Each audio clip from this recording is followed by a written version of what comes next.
की हुदूद शुरू हुई, मेरी तरफ देखिएगा, हद शुरू हुई। अतिया कहता है, क्योंकि जनाब जाबिर आंखों से नाबीना हो चुके, इन्हें नजर कुछ नहीं आता था।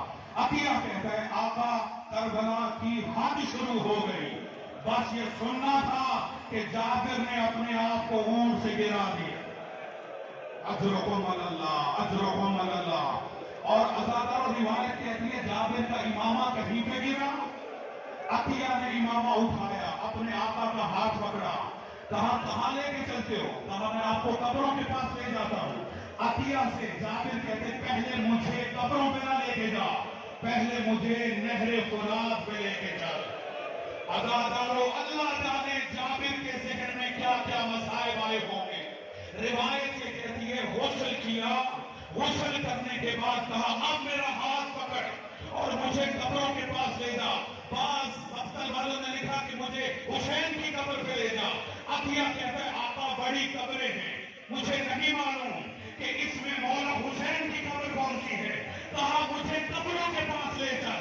अज़ादारों, नाबीना जाबिर को अतिया बाजू से पकड़कर कब्रों के पास लेकर आया। तो देख सकते हो, मेरे साथ देखना, ये रिवायत मैंने खुद नहीं पढ़ी, मैं करबला में मौजूद था।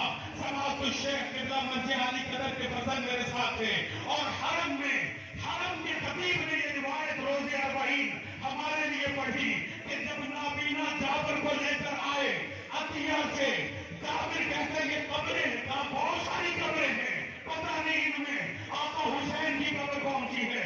कहा मुझे कब्रों के पास बिठा। जाबिर बैठे, हर कब्र से मट्टी उठाते थे, सूंघते थे, रख देते थे। अज़ादार कहते थे ये मेरे आका की कब्र नहीं है। एक कब्र से जो मट्टी उठाई, हुसैन की खुशबू सूंघी, सर से इमामा उतारा, रो के कहा अस्सलामु अलैकुम या अबा अब्दुल्लाह।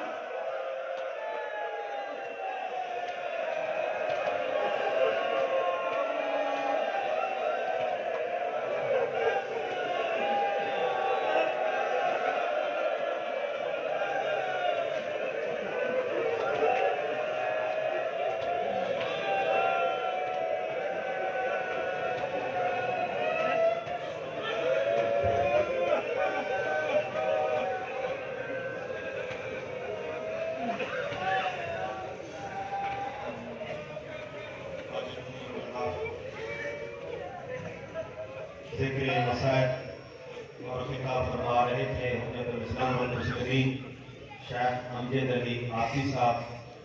आप फकीर हैं हजरत आयतुल्लाह हाफिज बशीर हुसैन नकवी की